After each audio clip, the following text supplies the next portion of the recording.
Strange and amazing items are discovered often, but figuring out what our ancestors were up to is pretty tough.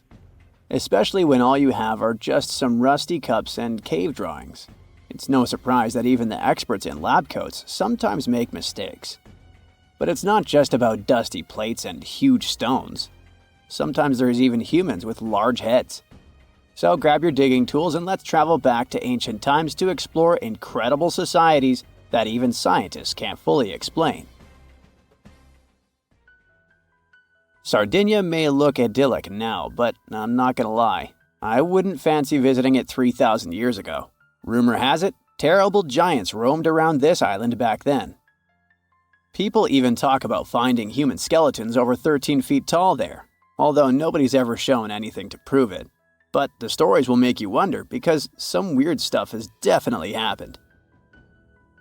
In 1974, over 5,000 pieces of broken stone artifacts were found in a part of the island called Monte Prama, but instead of being displayed in a museum, they were locked up in an underground vault for about 30 years. Sounds a bit suspicious, doesn't it? When they were finally displaced in 2005, scientists put the pieces together to find statues of 38 giant men standing 8 feet tall. Not quite as tall as the legendary skeletons, but still pretty huge. It's thought these statues were made by the Nuragic people, who lived on the island a long time ago. Besides giant statues, they also built over 8,000 massive stone buildings. Perhaps Nuragic weren't giants themselves, but they definitely liked their things big. I do too. I like a big number of likes on our videos. That would be pretty great. Thank you if you liked this and subscribed. Now back to the video. You and I are pretty smart, but we might not be the smartest humans ever. Actually, we might not even be the smartest species. Since 1913, some skull fossils found in South Africa have hinted at a possibly smarter contender called Boskop Man. This human-like species might have lived as recently as 10,000 years ago. Their skull suggests they had really big heads, which means their brains could have been 30% bigger than ours. Wow! Their average IQ could have been around 149, making them among the smartest 0.05% of people today. But if a Boskop Brainiac was so much smarter, why are they not around and we are? Well, bigger isn't always better, you know. Our brains are a lot bigger than our ape relatives, mainly in the prefrontal cortex. This part helps with high-level tasks like making decisions, remembering things short-term, and being aware of ourselves.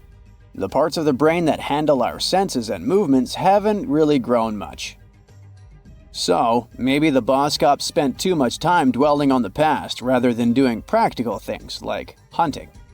But this is all just guessing. We really don't know what happened to these clever cousins of ours. Some people even argue that Boskops weren't any different from us, with the only evidence being parts of skulls. The jungle is huge. Did you know the Amazon rainforest is home to about 30% of all the world's plant and animal species? That's impressive. However, the history of one native species, humans, has long puzzled scientists.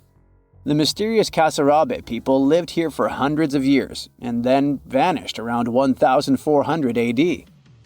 People thought the Amazon only had a few scattered tribes, but recently we discovered big, unusual shapes in the ground called geoglyphs.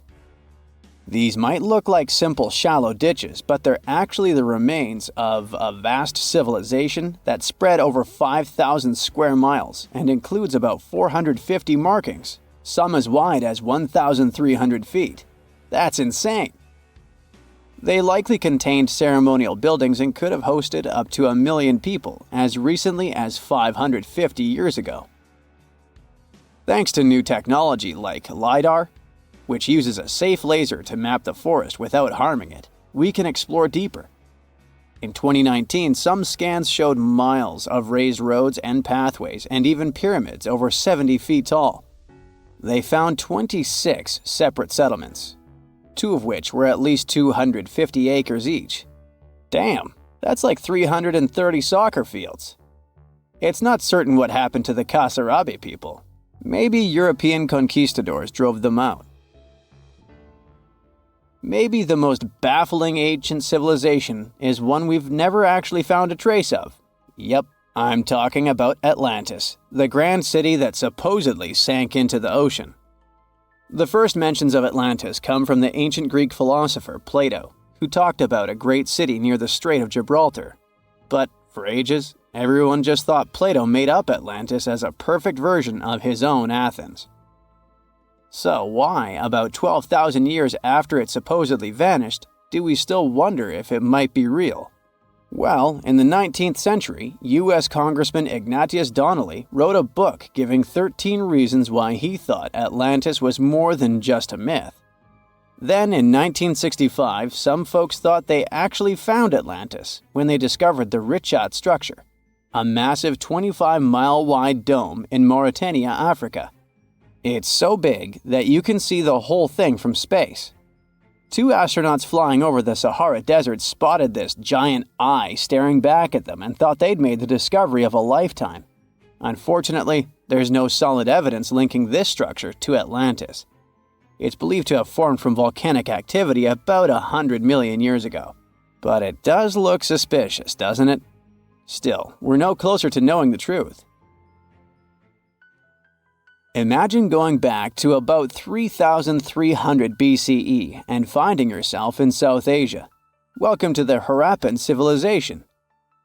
These people were way ahead of their time. They had cities like Harappa and Mohenjo-Daro, complete with baked brick houses, sophisticated drainage systems, and even public baths. This place might have had over 5 million people, making it one of the densest regions at the time. They also invented a system of standardized weights that was incredibly useful for traders. And trading they did. These people had connections stretching all the way to the Middle East, thanks to their great skills in metallurgy. They even had a form of ancient branding. The seals were used to stamp clay on tray goods. Despite being so advanced with a thriving urban life, there's a whole bunch of mystery shrouding their language and script. We've got bits and pieces of their writing, but no one's deciphered them yet, even with all the technology we have today. We also still don't know how exactly their society worked. It looks like they didn't flaunt their social status as much as other civilizations. No grand palaces or massive monuments. Instead, their largest buildings might have been granaries. They sure were practical. Unfortunately, all good things must come to an end. Around 1800 BCE, this bustling civilization started to decline, possibly due to shifts in river patterns. As the environment changed, the Harappans packed up, moving towards more hospitable lands. Ever heard of the Minotaur? The beast with a bull's head and a man's body, hunting the bravest travelers in a massive maze. Well, this wasn't just any old tale. It was one of the most popular dramas of the ancient world. And it was inspired by this place, the island of Crete. The Minoans lived here during the Bronze Age. They had stunning palaces, amazing frescoes, and a culture so rich it still fascinates historians to this day. They built places like Knossos, which was so complex with its multi-story buildings and elaborate hallways that it might have inspired the whole labyrinth myth. Their engineering was so ahead of its time that even their drainage systems were more advanced than what many of us have today. Let me know in the comments which of these stories you find the most fascinating, and thanks for watching. Now, we wouldn't call this island mystical unless there were tales of giants living here. The island of Gozo in Malta is the backdrop of an ancient legend. Malta is an island country located in the Mediterranean Sea, just south of Europe. It's a very strategically located archipelago. Throughout history, it was ruled by many different societies, such as the Phoenicians, Greeks, Romans, and Carthaginians. One cold night, thousands of years ago, a farmer noticed the sky turn orange, then red, when he heard a loud thump. Although the ground seemed to be moving, this wasn't an earthquake. When he looked toward the woods, he saw a giant silhouette, taller than the trees. As he fearfully approached, he realized it was a woman, a giant woman. She introduced herself as Sansuna. Unlike the terrible giants of many tales, Sansuna didn't want to exterminate the human race. She was loving and caring. She told the farmer that she and her people could help protect their land from invaders. The locals were pretty interested in this offer. Since Malta is located in an important commercial route, it was constantly being invaded. The story says that Sunsuna settled in Malta, and sooner rather than later, she was moving things around. And when I say things, I mean monoliths. Sunsuna carried huge stones on her shoulder to build a magnificent temple called Gigantia, which means place of giants. She even did this while holding her half-giant, half-human kid on the other shoulder. Some say Sunsuna lived exclusively on beans and honey, although others replaced honey with water. The funniest bit here is that Malta is the 10th smallest country in the world, but it somehow managed to host giants. Hey, go figure. The temple looked like a giant game of Tetris, with some stones weighing as much as 20 elephants. Some of these monolithic rocks are so heavy, scholars guess it would take 50 men working together to lift just one stone. Now, as much as this is entertaining, humans never proved giants were real, so this story couldn't be true. There's a brief mention of a species of giants called the Nephilim in some ancient texts. The Nephilims would have been terrible giants that wreaked havoc on the earth and only survived until the Great Flood. But nobody ever found real proof of this species really existing on Earth, until this came along. The world of Maltese archaeology unearthed quite a few shocking things in the past years. One of them are known as the hypogeum skulls. Hypogeum is the Greek word for underground, and this incredible site was discovered in the first decade of the 20th century. Back then, Malta's National Museum director received an important phone call. Someone had accidentally dug some impressive bones and asked him to come check it out. The hypogeum looked like an underground city, filled with mazes and rooms that stretched along multiple floors. They were all made with similar limestones as the Maltese temples above ground. The hypogeum was filled with important relics and artifacts. Scientists quickly understood that the hypogeum was built as a type of final resting place for locals. So, along with skulls, they found a lot of bones and skeletons. One of these artifacts were skulls, but these weren't regular human skulls. Rather, they were of the elongated type. To make matters worse, these skulls were hidden from the public for years. People started to talk and created a bunch of theories behind it. The truth is that this discovery was a turning point for Maltese archaeology, although scientists didn't know what to do with it. Some wondered if these skulls were natural or manipulated, since they knew some cultures in the world used head binds to alter their skulls. Other scientists threw in the hypothesis of little gray people or even the legendary giants. Some say that the elongated skulls could have been sculptures that worshipped otherworldly deities. There was no way to confirm any of these theories, so the question remained: who were the builders of Malta's megalithic temples? Now let's take a look at what scientists know. The Maltese megalithic temples have been standing strong since 3500 BCE, which is even older than the pyramids of Egypt. The main dilemma here is that these temples were built even before we invented writing, yet they required advanced technological skills to exist. The Gigantia Temple seems too absurd to have been built by humans. The South Temple has a corridor with 4 oval rooms on the sides, looking like a big shamrock leaf. In one of these rooms, scientists found altars decorated with spiral patterns. It looked like an altar of some sort, indicating early Maltese people used them for ritualistic purposes. The North Temple is similar but smaller, with a very low entrance that makes people crouch down to get inside. You get it? You need to bow down to their deities in order to get into this sacred place. I mean, one can't help but wonder about the secret reasons these ancient builders had to build such a huge temple. I'm thinking they probably cast one of Daenerys' dragons to move the monoliths around. Yeah, I'm joking here. But hey, remember the entrance to King's Landing? Yup, the series used the Medina Gates in Malta as the exterior of King's Landing during Episode 3 of Season 1. Anyways, back to the giants. The ritualistic theory of the whole thing won a few points when archaeologists uncovered these mysterious figures. They're popularly known as fat ladies. These tiny statues have round bodies and faces that show how much they enjoyed life. They kind of look like a miniature Sunsana, the giantess we talked about. Scientists believe these were statues that celebrated well-being and prosperity. It does prove that the people of the time had advanced craftsmanship skills, and they were pretty intentional with their constructions and art manifestations. One of these statues is known as the Sleeping Lady. This Neolithic piece of art depicts the figure of a large woman lying on her side sleeping. After studying it deeper, scientists guessed this statue was meant to represent the Great Reaper. It was found in the hypogeum, which we now know was a huge resting place. This specific statue is different from all the other fat ladies, starting with the hair and the embroidered skirt. Then there's this statue. This is supposed to represent an 8-foot-tall woman and the rim of her skirt. She was discovered in the most unusual of ways. A farmer was trying to plow his field, but he kept hitting large blocks of stone. All the way back in 1915, the farmer called Malta's National Museum director and asked him to come check it out. Some think this is all the proof you need to confirm that Sansana was real. Others aren't all that sure. But that's not all. The place where this giant statue was buried revealed one of Malta's most impressive archaeological sites, the Tarsian Temples.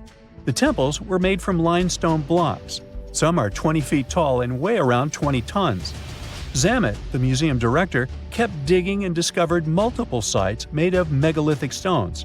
All of them supposedly built by Stone Age farmers, all stranded on a remote island in the Mediterranean Sea thousands of years ago. It just doesn't make sense. I mean, look at these temples in Manidra. This is probably the world's earliest calendar. On the equinoxes, the sun passes directly through the main doorway, straight down the central axis. On the solstices, there are two superb variations. During the summer solstice, the rays fall on the edge of the megalith to the left of the doorway, and during the winter, the rays fall to the right side of the doorway. It's astronomical precision at its finest. And what about the structures in the Hall Tarsian that we've already talked about? This complex is the oldest one in all of Malta. It was built with the purpose of doing animal offerings to deities. Scientists confirmed this by unearthing numerous animal bones buried in the soil. They also found a great collection of spirals, indicating that the locals also used this temple for ritualistic purposes. Overall, there are 7 megalithic temples in Malta, each more impressive than the other. Scholars keep on digging to see if they can uncover the truth, much like researchers do with the pyramids of Egypt, the lost Mayan cities in the Americas, and other sites. Hey there, curious history buffs! Have you heard the legend of the ancient race of giants of Nevada? Yes, I'm talking about actual giants that allegedly lived thousands of years ago. Now I know what you're thinking. Giants, really? Well, archaeological finds add fuel to this debate too. And here's where it gets interesting. Lovelock Cave was indeed used as a burial site, and some of the remains found there are much larger than average human bones. The cave is by the Humboldt Sink in western Nevada. It was once part of an enormous lake, which eventually dried up, leaving a number of smaller ones, including the Humboldt Sink. The cave became the home of the Site-Ka tribe. According to the legend, these red-haired giants were so big that they had to be buried in the cave itself. Indeed, later on, archaeologists discovered 8 to 10 foot tall skeletons. This legend started to unfold when a mining engineer named John T. Reed talked to the locals in 1886. Once Reed saw the cave, he knew he was onto something. The news spread soon, but the cave was attracting another type of attention too. The deposits of a fertilizer known as guano were discovered inside the cave. So a mining company began excavating the precious resource in 1911 and soon shipped more than 250 tons of the fertilizer to San Francisco. Unfortunately, some of the human remains and artifacts were neglected and lost in the mining process. This led to an official excavation in 1912 and 1924. After the top layer of guano had been mined, strange objects started to surface. Around the area, the earliest evidence of human habitation dates back about 4,000 years. The Lovelock culture lasted for some 3,000 years, and they left us with 10,000 stunning artifacts. The pits in the cave were like a series of time capsules hidden at different depths. archaeologists determined the age of each pit by its depth. It turns out that many different groups used the cave for storage over a really long time, and the things they stored there give us a really cool glimpse into their cultures. It's like a giant ancient storage unit full of hidden treasures. What have the researchers found besides the giant bones, you might ask? Some other bodies were mummified using a method similar to the one applied by ancient Egyptians. These remains also had something in common with the bodies discovered as far south as Lake Titicaca. Both mummies had some red hair, yet there are scientists who believe this reddish hue is the result of the interaction with the environment in which the bodies stayed. So, while the story of the red-haired giants may be a wild and intriguing tale, not everyone is convinced. Some experts believe that the bones found in Lovelock Cave are simply the remains of prehistoric animals, like mammoths or sloths. But others insist that there's something more to the story. Other relics, such as finely crafted baskets and exquisite duck decoys made from tule fibers, were also found there. In any case, this cave is worth the attention it gets. By the way, you can still visit this cave today and see the pits of different depths with your own eyes. But let me tell you one thing. It's in a hot, dry, and isolated place. Archaeologists have made another discovery that seems to be straight out of a legend. They think they found the palace of the one and only Odysseus, who was the legendary Greek king of Ithaca and the hero of Homer's epic poem. Move over, Indiana Jones. We've got some real-life adventure happening here from around 1300 BCE. Apparently, this is the only palace mentioned in Homer's epic poems that hasn't been found. The excavations have been made on the Ionian Islands, and the view from the ruins found on the island of Ithaca are exactly as described in the Odyssey, says the professor who led the excavation team. Known to the ancient Romans as Ulysses, the Greek hero took 10 years to return home to Ithaca after the fall of Troy. For many years, Homer's other epic, called the Iliad, which tells the story of the protracted siege of Troy by the Greeks, was regarded as a myth too. But then, in the 1870s, Troy was rediscovered in modern-day Turkey's Çanakkale city. So, if they found Troy, who's to say they couldn't find Odysseus' home? The researchers were following Homer's words as a roadmap. The excavation site has a building complex with 2 levels. It has important finds, such as storerooms and workshops, a complicated drainage system, and fragments of pottery. It also has a well from the 8th century BCE, which is around the time when Odysseus is believed to have been the king. Yet, not everyone is convinced that the team has actually discovered the home of Odysseus. A British researcher named Robert Biddlestone insists that Homer's description of ancient Ithaca isn't very similar to the island that now has its name, and that Odysseus' kingdom was actually on the Isle of Cephalonia. However, Italian archaeologist Adriano La Regina might have a more realistic approach to this debate. He says that whether this find has a connection to Ulysses or not, what's more important is the discovery of this royal palace. Once upon a time, in a land far away, the Klamath Indians spread a legend about the creation of Crater Lake. Okay, maybe this land is not that far away, and it still exists. You can find it in south central Oregon, in the western United States. Anyway, the legend has it that this lake was formed in a vicious battle between 2 volcanoes, Mount Mazama and Mount Shasta. Then the spirits of Earth and the Sky, which are Lao, who ruled the below world, and Skell, the chief of the above world, joined the fight. It turned into a geological drama. During the battle, darkness veiled the land. The fight was over when Mount Mazama collapsed and sent Lao back into the underworld. Then the rain filled the pit and created a lake in the place where the mountain had once stood.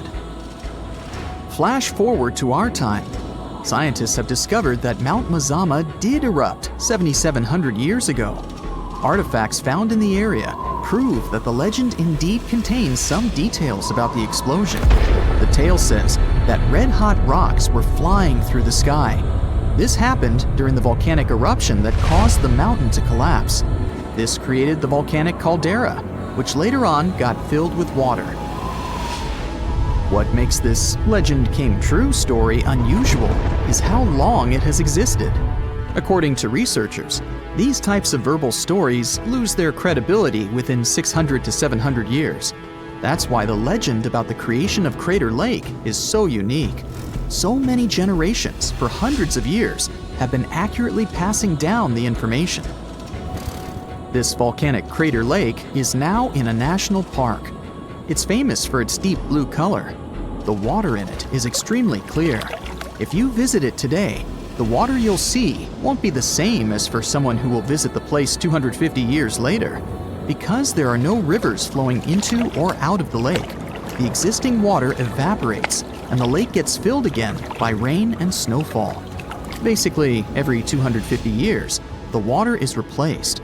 Plus, this lake is almost 2,000 feet deep, which makes it the deepest lake in the United States. Swimming is okay in the lake, but there's only one legal and safe trail to get to the shore. There are other activities, such as fishing and boat tours. Shared human experiences, such as birth, marriage, and aging, may explain why certain tales are shared globally. Similar struggles and obstacles faced by humans around the world generate similar themes in traditional stories about love, parenting, and mortality. So, do you have legends or tales you've heard of from your grandparents? Who knows? Maybe your ancestors too witnessed a cool historical event. Remember the Neanderthals? Our superstar humanoid cousins of the Pleistocene era in all their wide-nosed and slope-foreheaded glory? They roamed through Europe and Asia for over 350,000 years before they vanished. This was around the same time our ancestors, the Homo sapiens, decided to take a vacation from Africa and explore the world. We may never know what truly happened to the Neanderthals and why they didn't make it to the present times, but thanks to some hefty archaeological digging and impressive fossil finds, we now know a bit more about them. One theory for their disappearance is that the climate wasn't suitable for them anymore. Supporters of this idea think Mother Nature turned on the Neanderthals and sent them packing. Unfortunately, if we look at Neanderthal archaeological sites in Italy, for example, there are no signs of weather catastrophes that could have wiped out this entire species. Others believe there was a bit of resource competition between Neanderthals and humans. That's why specialists also dug around several other archaeological sites where Neanderthals and sapiens might have rubbed elbows for about 3,000 years. In this case, it does seem that the Neanderthals were a bit behind with their tools. Their technology was like flip phones in the age of VR. But who knows if these two species ever crossed paths in that particular region? The evidence is still fuzzy. How they went extinct isn't the only information we're curious about when it comes to Neanderthals. Other scientists, for instance, are trying to decode some of the Neanderthal molecular barcodes to identify their specific traits, some of which you might share, believe it or not. Sure, Neanderthals as a whole species did, in fact, go extinct. But that's not to say remnants of their DNA can't be found in humans. Now, you know how things go when folks live near each other. Some genetic mixing was bound to happen. The evidence? A dash of Neanderthal DNA which was found in modern folks. Now, this is where the plot thickens. Scientists thought that since Neanderthals never lived in Africa, their DNA wouldn't be found in modern African populations. Well, it turns out that African people have about 0.5% Neanderthal DNA too. This doesn't mean our Neanderthal relatives simply teleported through African territories without leaving any trace behind. What this discovery actually implies is that early humans might have visited Europe, mixed their genetic material with that of Neanderthals, after which they returned to Africa. That's a lot of migration. How did we stumble upon that Neanderthal DNA these days, you might wonder? Well, scientists gathered thousands of people from all around the world. Participants came from places like East Asia, Europe, South Asia, America, and Africa.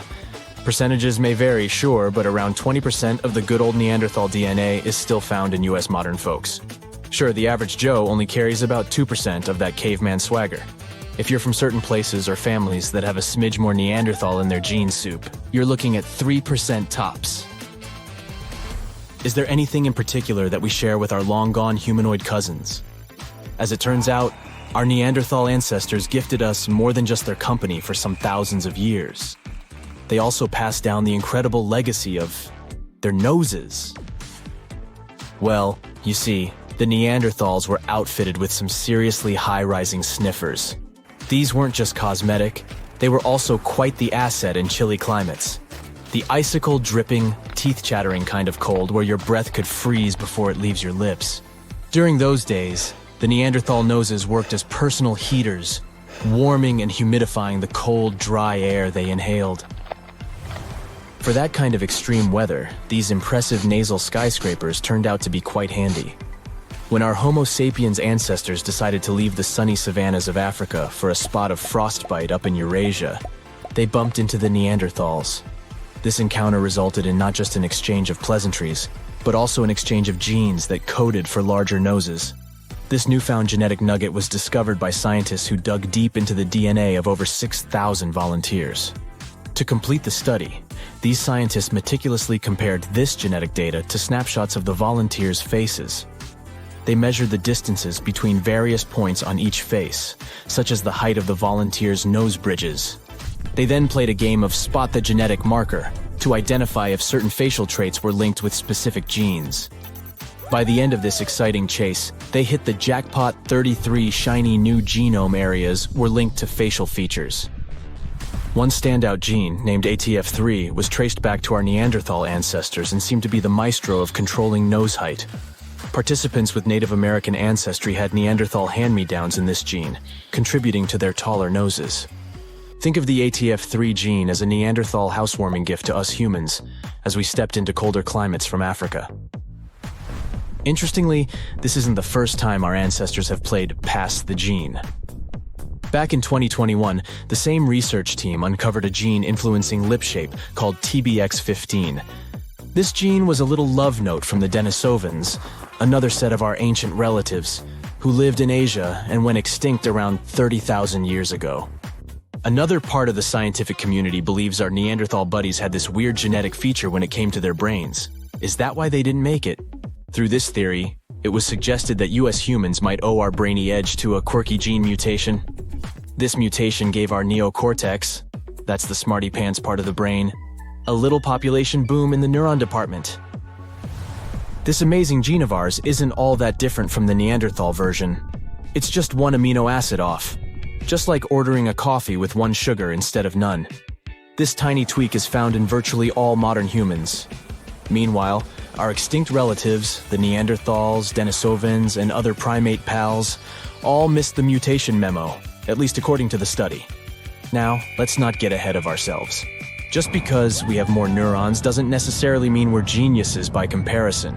But these results do suggest that we might have rewired the brain in a way that gave us a cognitive leg up. Also, it's not all about this lone amino acid difference. It's just a piece of the puzzle.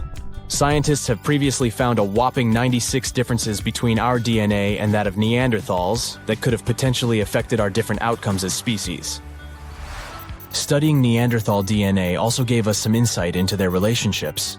In fact, we now have some solid evidence of what a Neanderthal family looked like. And surprisingly, it's not really that different from ours. For this study, researchers gathered information from a Neanderthal archaeological site located in Asia. They discovered that one particular family included a doting Neanderthal dad, his teen daughter, and a sprightly young lad who was possibly their nephew or cousin. Part of the group was also an older female relative, maybe an aunt or granny. Now, our young damsel would eventually pack her bags, wave a teary goodbye, and leave her papa's home when she found Mr. Right. Had she been a boy like her young cousin, she would have been a happy homebody. But worry not, she wasn't stepping into a world of strangers. Her new community likely had some familiar, friendly faces.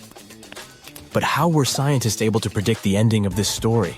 By browsing through their gene pool, researchers were able to figure out that the Neanderthal social structure was patrilical. What this means is that most female Neanderthals left their homes when choosing a partner and started a new life with another family. The same research shows that our cave-dwelling clans likely weren't living in isolation either. Families living close by were probably visiting the same rock sampling areas to make their stone tools, the equivalent of a neighborhood hardware store.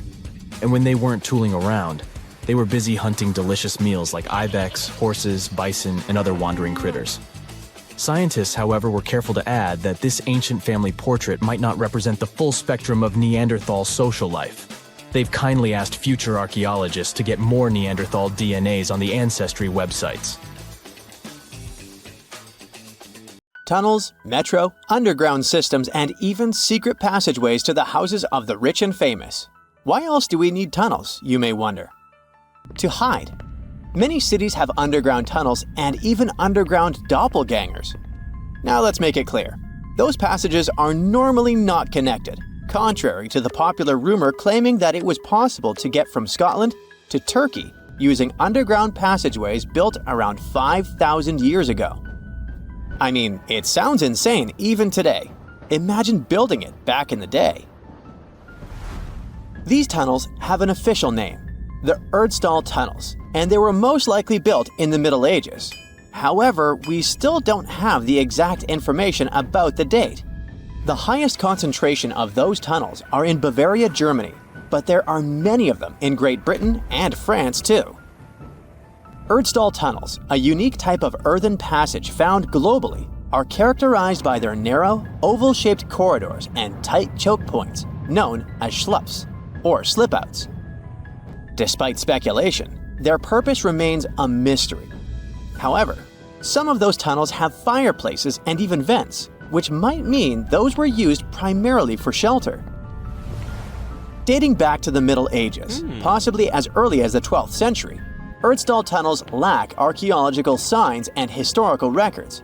So it's not a surprise that there are many rumors about their use. Some scientists are sure those were storage spaces, though their narrowness makes this impractical. Another idea is that they provided hiding spots for farmers during tribal raids. However, their single entry point raises doubts about their effectiveness in evading threats. Now, if you're feeling like Indiana Jones and want to venture into those tunnels, you're in luck. A few structures, like the Erdstall Radkobluken in Austria, welcome visitors to explore these enigmatic structures. Most of them are closed to the public eye, though. The origins of Erdstall tunnels remain largely unknown, just like their real functions. And if you think, hey, it's the 21st century here, we can study pretty much everything, well, you're wrong. What makes these tunnels hard to study are the tight confines. Traditional surveying methods often prove inadequate in such spaces.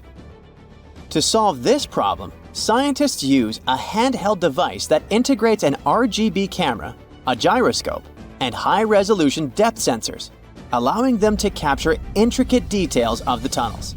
They also use modern techniques like 3D surveying in hopes of uncovering the true origins and purposes of those tunnels. One hypothesis even suggests they may have been poorly conceived dwellings, abandoned when their inadequacies became apparent. Still, not everyone quite agrees with this idea. Other theories suggest they served spiritual purposes, while the most intriguing idea speculates that those tunnels may be remnants of extraterrestrial civilizations. Experts believe they may have been used for practical matters, such as granaries or hiding spots from looters. As we don't have exact info on who built it and when, it may be pretty much anyone, even a sloth. Nope, I'm not a lunatic. Sloths can build giant tunnels. Check this out. In 2009, a farmer in southern Brazil was driving his tractor through a cornfield when it suddenly sank into the ground. He quickly discovered he had broken through the top of an underground tunnel. When researchers came to investigate, they found a tunnel around 6.5 feet high and the same 6.5 feet wide, extending about 50 feet long, right beneath the farmer's house. When they looked closer, they instantly saw deep claw marks on the walls. That was the proof the tunnel wasn't human-made. So that thing the farmer uncovered was a megafauna paleoburrow, a prehistoric tunnel dug by ancient creatures like giant ground sloths or giant armadillos from over 10,000 years ago. I know, it's hard to imagine those beasts, but let me help you. Take a hamster. Now, increase it to the size of an elephant. Don't forget, this 13-foot tall hamster could also walk on 2 legs. During their time, around 15 million to 10,000 years ago, many species of sloths and giant armadillos roamed the Americas, some even digging similar tunnels. Today, many of these tunnels are filled with sediment, though some remain clear, similar to the one the farmer discovered. This 2009 find sparked significant interest, leading to the discovery of over 1,500 paleo burrows across southern Brazil, making it the era with the highest concentration of such sites worldwide. But no one knows exactly why there are so many of them in southern Brazil. While some paleo burrows exist throughout South America, none have been found in North America, which is weird since those huge sloths roamed the entire continent. The exact purpose of these large tunnels remains a mystery, but scientists believe they may have served as nursing spaces, temperature regulation, or hibernation areas. Tunnels likely developed over centuries as successive generations of sloths and armadillos expanded them. Now, let's take a look at fugus. No, not the Japanese fatal delicacy, and no, not a town in New Guinea. To see them, we gotta travel to the UK. So fugus are underground structures too, but they don't look exactly like tunnels. They are dry stone structures. They look as if a cave had been decorated with stones from the inside. There are only around 15 of them found so far, and most of them are located in Cornwall. According to the estimates, those tunnels were built about 2,400 years ago, and they're still in pristine condition, which is truly fascinating. I mean, back in the day, people had no cool machinery whatsoever, yet their structures still last. And if you dare to buy an apartment today, well, chances are you won't be too happy about the quality. Going back to our fugus, there's nothing extraordinary about their supposed purpose. They could be used for spiritual purposes, as a place to hide, or a food storage. The latest application, though, is a bit weird. I guess it's not a secret for anyone that England is famous for its excessive humidity. And if you want to store your food properly, you gotta avoid the humidity at all costs. Otherwise, say welcome to mold and fungi.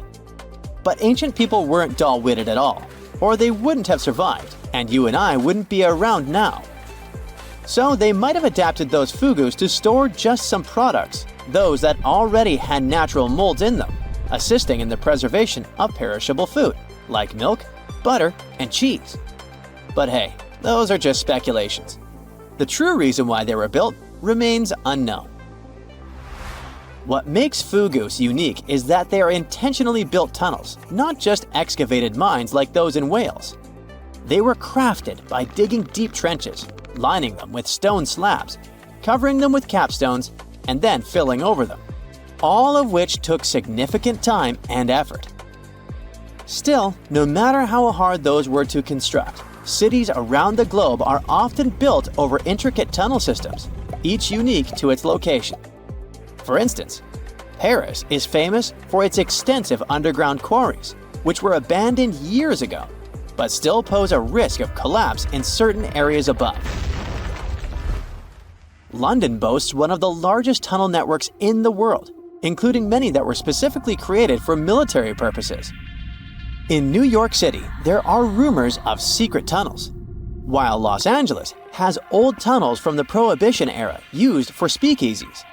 Many other cities also have their share of enigmatic tunnels, and surprisingly, Florida is no exception. It happened in the year 2011 in Ybor City. Near a former post office, flooding uncovered something weird, a section of an unknown structure. Back then, people didn't pay much attention to that, so it took another 7 years to discover something truly fascinating. This historic neighborhood was founded in the 1880s, but it remained unknown until 2018 that it also has a hidden tunnel network. We only learned of it because of renovation work. The exact purpose, of course, is unknown, but Most scientists are pretty sure that they serve to connect to early gaming spots and the port of Tampa. Figuring out how extensive the tunnel network is tricky. In 2018, a historic home in Seminole Heights revealed locked doors leading to tunnels from the 1920s. One local even said he traveled through a tunnel for 20 minutes. Rumors suggest some tunnels connect to the Hillsborough River and Ybor City. Research is ongoing, but no new info has emerged yet. There's a stretch of water that even the most experienced explorers fear. No matter what season you choose to cross it in, you risk meeting face-to-face with waves that can reach as tall as the Hollywood sign. I'm talking about the Drake Passage, the waterway connecting the Pacific Ocean to the Atlantic Ocean, stretching from Cape Horn at South America's southernmost tip to Antarctica's South Shetland Islands. It's about as wide as the distance from London to Berlin and takes up to 48 hours to cross. Some sailors compare getting on the other side to going to the moon. That's how challenging it is. Even the man who discovered it, Sir Francis Drake, never sailed these waters because they seemed too dangerous to him and opted for a calmer, although longer, Strait of Magellan. The passage took the lives of around 20,000 sailors and over 800 ships. Tourists who want to see Antarctica cross the Drake Passage on a regular basis, although it's still often called the world's most terrifying ocean crossing. The Antarctic Peninsula, where travelers go, isn't really part of Antarctica itself. It sticks out and points towards South America like two fingers almost touching it. The water gets squeezed between these two land masses, making strong ocean currents. The passage is part of the Antarctic Circumpolar Current, the largest ocean current on Earth. The water rushes through the passage at a speed between 95 and 150 million cubic meters per second, which makes it rougher. And then there are winds that usually blow from west to east and are very strong between 40 and 60 degrees latitude. That's why those areas are called the Roaring Forties, Furious 50s, and Screaming 60s. Land slows down winds, which is why storms hitting Ireland and the UK get weaker as they move east. But Drake's latitude is the only place where winds can blow all around the Earth without being stopped by land. So they keep getting faster. These strong winds turn into huge waves that can hit ships really hard, normally around 13 to 16 feet tall. They're much higher than waves in the Atlantic. Drake Passage also has underwater mountains that you can't see. The huge current squeezes through this narrow passage and causes waves to crash against these mountains underwater. These internal waves create whirls that bring cold water up from the deep ocean. So it's not just rough on the surface, the water is wild all the way down. The first sailor managed to sail around Cape Horn and through the Drake Passage in 1616. It was a Dutch navigator, Willem Schouten, in 1616. But the most famous attempt to cross it was undertaken by Sir Ernest Henry Shackleton on his ship named Endurance. He and 27 of his men set off from South Georgia, aiming to reach Vassal Bay in Antarctica. But things didn't go as planned. On January 19, 1915, their ship got stuck in the ice. And by October, it began to sink. They camped on floating ice for 2 months before sailing lifeboats to a remote, icy place called Elephant Island. Shackleton and 5 men made a risky journey to South Georgia to get help. It took them 15 days to cross Drake Passage with hurricane winds. Finally, they arrived safely and organized a rescue for the rest of their crew. Scientists found the shipwreck of Endurance only in 2022, 10,000 feet below the water. In December of 2019, 6 fearless athletes decided to cross the Drake Passage by rowing a boat for the first time in history. It took them 12 days of non-stop rowing with a 90-minute rotation of rowers. They managed to do it, and it was probably the hardest possible way to cross the passage. The athletes mentioned it was cold, wet, and dirty, and the waves hit them like walls. The weather in the Drake Passage changes a lot, but ship captains can always see it coming and change their path. They will move the departure time to have a safety margin and not to get stuck in the middle of the passage in the worst possible conditions. Sometimes, the journey will be smooth and calm, and they call it Drake Lake.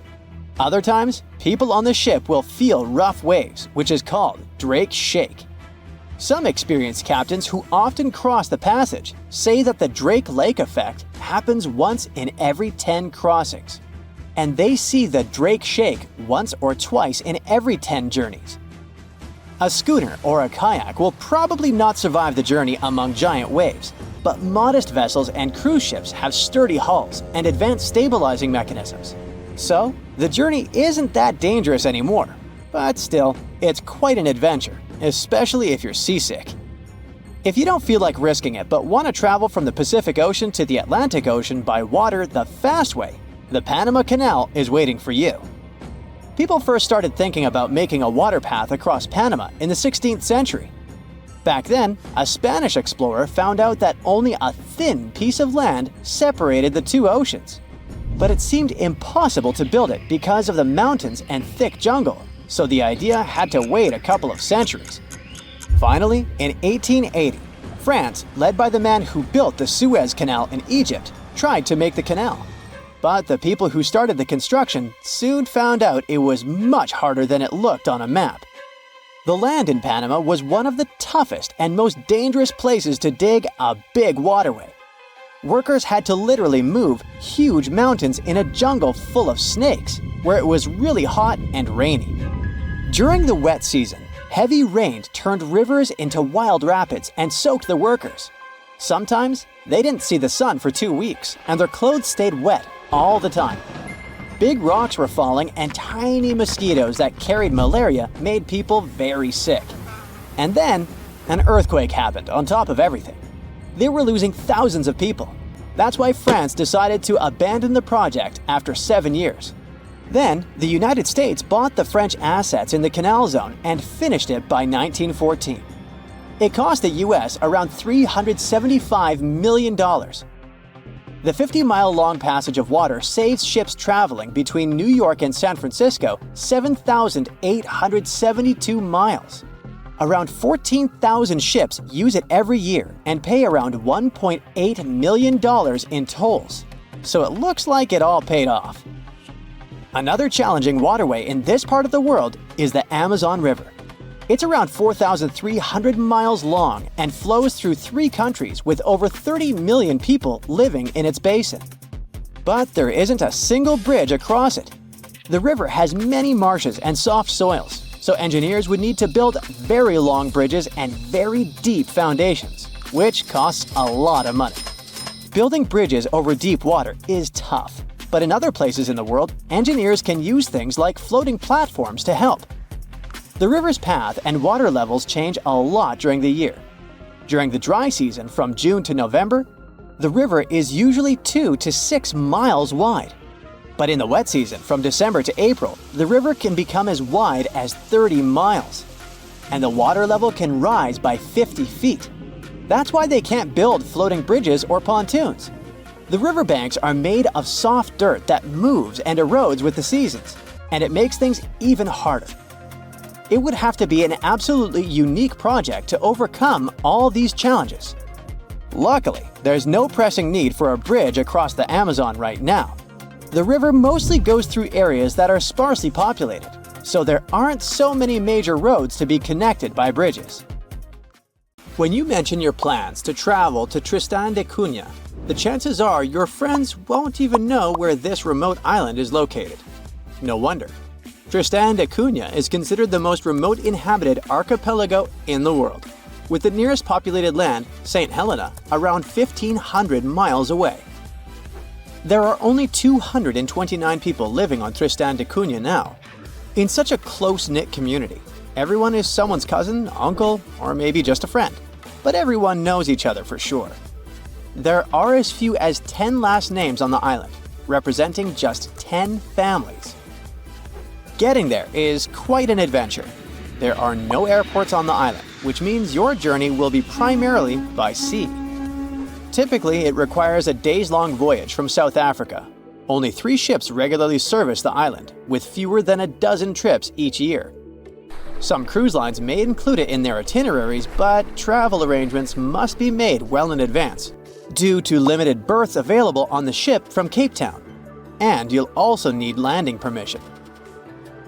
While Tristan doesn't have traditional hotels, there are several guest houses, and you might also have the chance to stay with a local family. They will provide you with a place to sleep, 3 meals a day, and laundry services. 88% of what you pay goes directly to the island family, and only 12% is tax. By the way, the accommodation is surprisingly affordable. It was around £65 for a full board in 2024. Yep, they do use sterling, being a part of overseas British territory. But there's also this local currency called St. Helena Pound, used at parity with sterlings. By the way, it's only been around 80 years since the island started using actual money. In 1942, the naval station began paying cash wages, and it helped Tristan Islanders to move from a barter economy to a cash-based system, and allowed them the novelty of making their first cash purchases. Just a heads up, pack everything you might need before you go, as you definitely won't come across Walmart there. I mean, don't get me wrong, there's a supermarket and all, but it's just not the way you're used to, with endless shelves displaying endless oversized mayo jars. Tristan's Island store, often referred to as the supermarket, lacks plate glass windows and flashy advertisements, and let's be honest, it looks like an abandoned barn from the outside. Still, it plays a crucial role in providing essential goods to complement locally produced foods and woolens. If a resident wants to buy something, they must place orders months in advance for items that arrive with incoming ships. The store operates Monday through Friday. Today, the islanders continue to cultivate their own crops and raise livestock. The supermarket has become a vital source for other essentials like flour, sugar, and a variety of groceries including frozen bread and products typical of the UK or South African supermarkets. And even though the island's economy relies heavily on fishing, especially rock lobsters, islanders are largely self-sufficient. Let's move to another destination that's super hard to reach, but this time it's a level up in difficulty. I'm talking about the notorious Hypoxia City, the place with the smallest amount of oxygen on the planet. Sure thing, it's a nickname. The real name is La Rinconada. This place is located in Peru. Getting there means climbing over 16,000 feet up into the mountains. And what did you expect from the highest city on Earth? Despite its hard-to-reach location, it houses way more people than Tristan da Cunha, between 30,000 and 50,000. And while the island in the middle of nowhere looks idyllic, the Peruvian city of La Rinconada has very different looks. The urban layout features predominantly low-rise residences, where essential services are limited. La Rinconada is without a reliable supply of running water and lacks a sewage system. The community does not have a waste collection service, which forces residents to either burn or bury their garbage. Moreover, up until the early 2000s, La Rinconada did not have access to electricity. Most things, including the most essential foods, must be brought here from outside. Despite originally being a minor city, right now it has a wider range of activities to make your living. Some people are busy with trading, food, clothes, you name it. Others provide services, and some people even open public restrooms. Architectural-wise, La Rinconada has very little to offer. The pattern is quite predictable.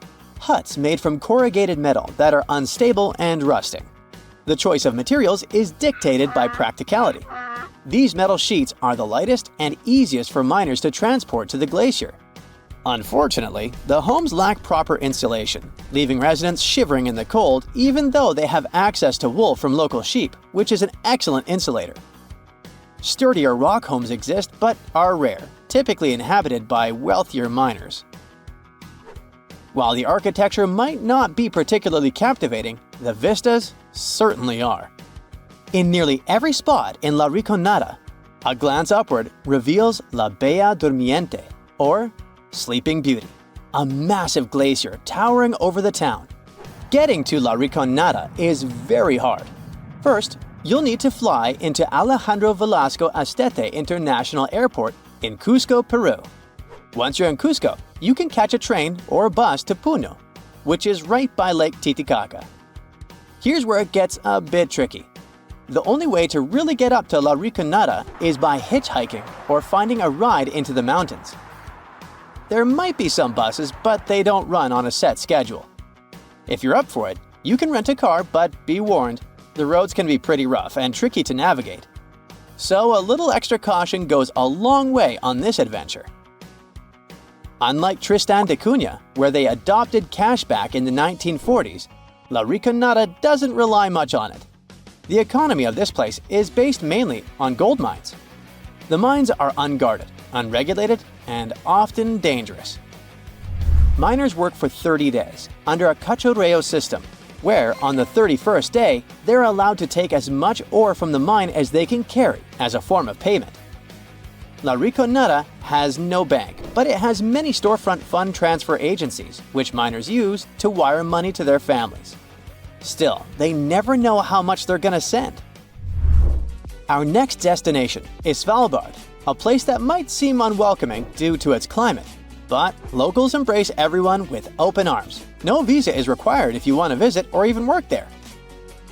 Located near the top of the world, Svalbard offers a unique and remote charm. The capital, Longyearbyen, is home to a fascinatingly diverse community, with over 50 nationalities represented among its 2,400 residents. You might even spot a polar bear wandering into town on occasion. The living space is compact. There's just one grocery store, and the streets are numbered instead of named, adding to the town's distinctive feel. Longyearbyen also boasts a university center with around 300 students. Interestingly, every student must learn to use firearms for safety in the surrounding wilderness. Originally, it was founded as a mining town, just like La Riconada, but the focus has shifted mainly to tourism.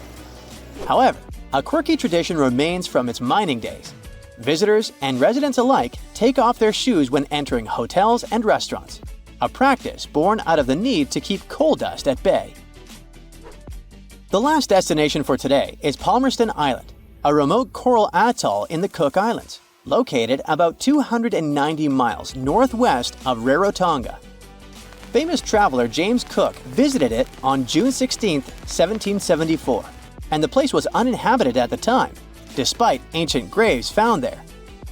Today, the island supports a small population of just 25 residents, primarily descendants of 19th century English sailor William Marsters.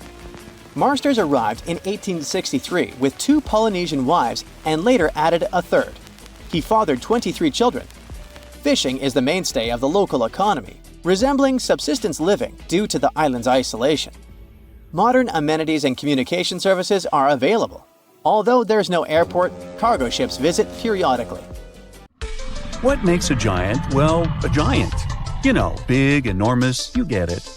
Tough questions. It depends on who you ask.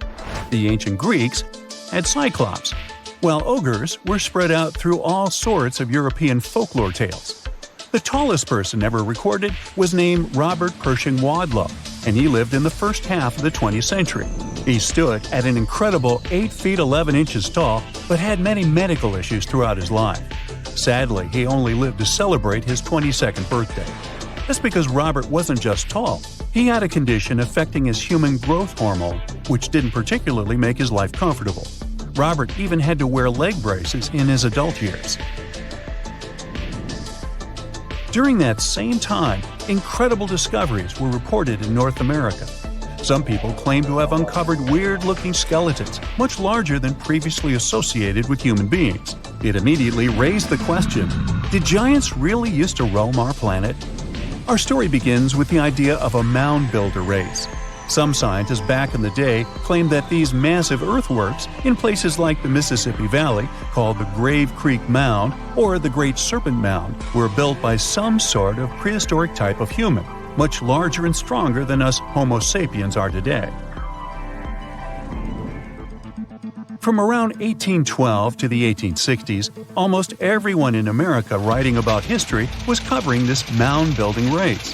However, not everyone agreed with the theory. There was this naturalist named Benjamin Smith Barton, for example, who warned about jumping to conclusions about giants. He believed that just because people discovered some big bones, they shouldn't immediately think of giants. But people didn't listen. Really? They simply wanted to believe about huge human-like creatures, despite not having any real scientific evidence. Newspapers were filled with these giant stories. They described finding giant skeletons, even featuring weird body parts. Con artists took advantage of the whole frenzy, with some putting together skeletons out of wood and rawhide and touring them as proof of the long-lost race of giants.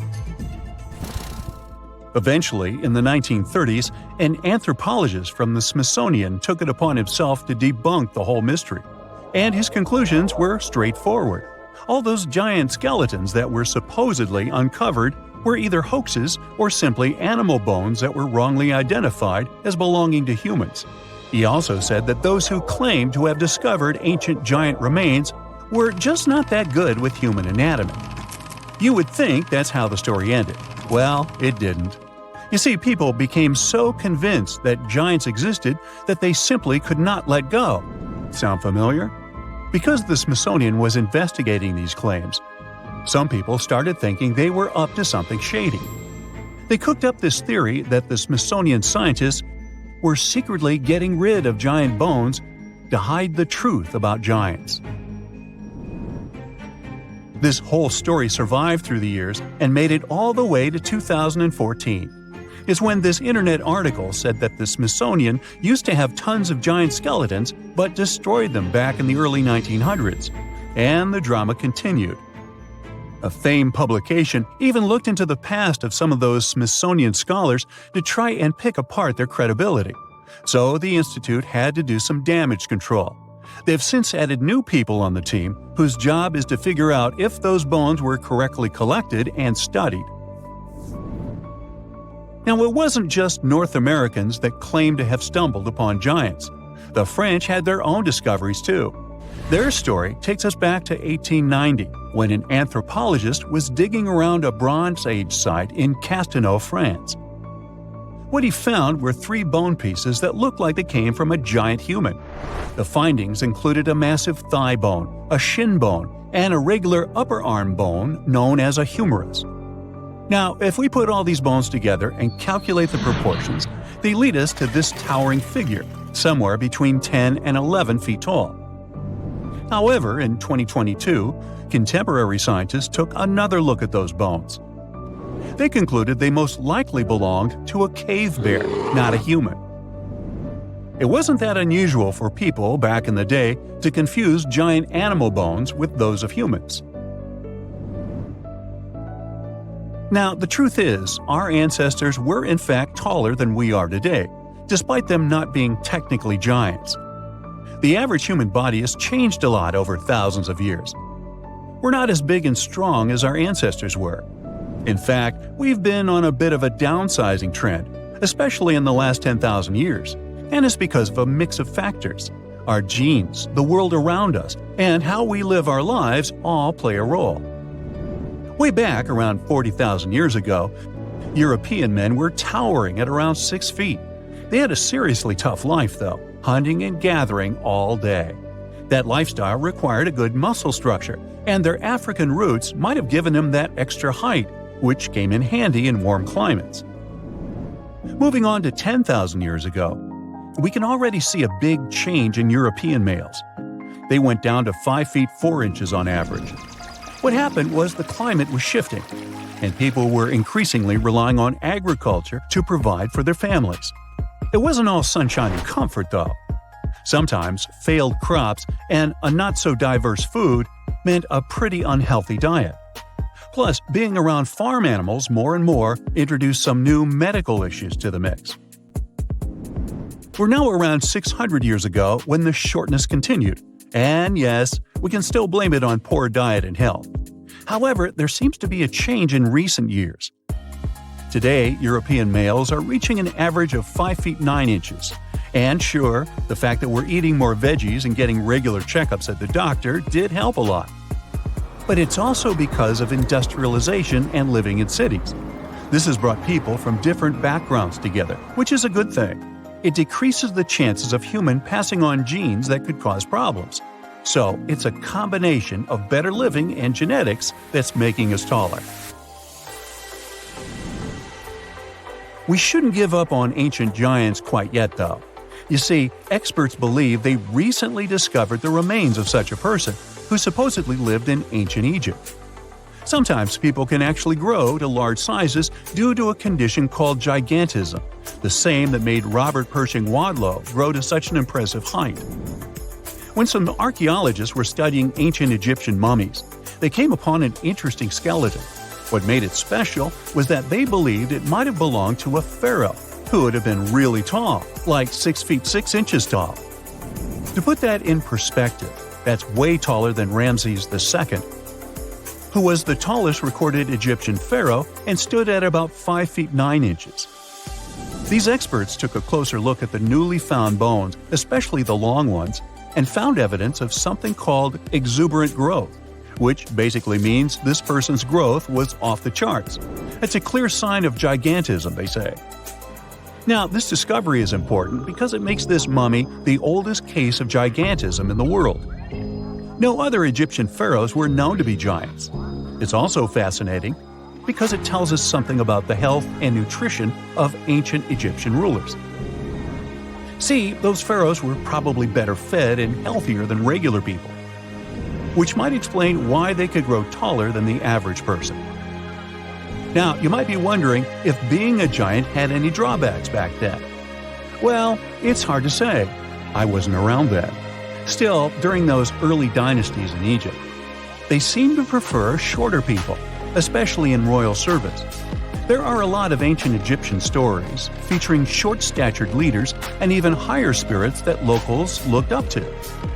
The reason why is still a mystery that we might never fully solve. But since this mummy was found in an elite tomb, it's possible that being a giant didn't have a social stigma attached to it at the time. Maybe he was, in fact, seen as special. If everything had gone according to the original plan, you wouldn't recognize the Washington Monument today. The designer, Robert Mills, wanted to create a temple-like building with 30 tall stone columns and statues of important people from American history. There would have also been a statue of George Washington riding a horse and a 600-foot-tall Egyptian-style obelisk in the middle. In 1848, they placed the first stone of the monument in a big ceremony with thousands of people. Abraham Lincoln also was there, although he was not yet famous. They started building, but by 1854, they ran out of money when the monument was only 150 feet tall. Finally, 22 years later, President Ulysses Grant gave the project federal money to finish the monument. By then, tastes had changed, and they decided not to build the temple part of the base. Since the project had stopped for so long, the stone colors couldn't match perfectly. That's why the bottom of the monument is lighter than the top. When it was finished, the Washington Monument was the tallest structure in the world. But 5 years later, the Eiffel Tower was built, and the monument had to give away the champion's title. Years before the JFK Airport started functioning, the Empire State Building was supposed to serve as one. Yep, the iconic New York's landmark antenna wasn't designed for King Kong to climb it, but as a mooring mast for giant airships. The leader of a group of investors erecting the building, Alfred E. Smith, imagined that passengers would walk down a ramp and be out on the streets of New York just 7 minutes later. But the man in charge of a famous airship called the Graf Zeppelin didn't think this idea would work out. He said that landing a dirigible was very difficult and needed lots of workers on the ground to help, plus long ropes to tie the airship down. A dirigible tried to dock at the Empire State Building only once in history, in September 1931. The pilot had to carefully steer the airship around the top of the building for 3 minutes. The winds were really strong, blowing at 40 miles per hour, which made it really tricky. Traffic in the streets below stopped for over half an hour as people watched the airship trying to land. Mount Fuji has become one of the symbols of Japan as a mountain peak, but it's actually formed by 3 different peaks. There's a legend that says Mount Fuji was created in one night by an earthquake in 286 before the Common Era, but geologists believe it's much older. The first of the peaks began developing about 700,000 years ago. Two old mountains are part of Fuji's foundation. About 100,000 years ago, a new part grew on top of these. The volcano we see today started forming 11 to 8,000 years ago. Compared to other volcanoes, it is still considered pretty young and active, although the last time it erupted was over 300 years ago. Whenever there's a serious earthquake in the area, there's a risk it will erupt again. Thousands of people still climb it every year. You could technically live inside the Eiffel Tower if you really wanted to. Gustav Eiffel designed the tower to feature a private apartment for himself right at the top of the construction. He left the place all neat and tidy with warm wallpaper, soft chintzes, wooden cabinets, and even a grand piano. These days, the only tenants of the apartment are two mannequins, that of Eiffel himself and of Thomas Edison. The famous inventor was a frequent guest in the apartment. If you buy a ticket to the top of the tower, you can get a sneak peek of the apartment through a window as a bonus. The Statue of Liberty also has a hidden room. It's in the torch. This part of the statue is 29 feet long and is made of copper. It sits on a steel framework that was designed by Gustav Eiffel. Yes, the same person who created the Eiffel Tower. Unfortunately, you can't visit the torch as a tourist ever since it was completely closed back in 1916. But they placed a camera there in 2011 to allow people to enjoy live streaming of the panoramic view from the torch. If you ever pass through Trafalgar Square, you'll surely miss London's smallest police station, since it's hidden beneath a lamppost inside an ornamental light fitting. The reason why it was placed there back in the 1920s was to let police officers be close to public rallies. They happened quite a lot in that area. Some even said it used to have a direct phone line to Scotland Yard. It's now used as a cleaning station, so there isn't much to see there, apart from some mops.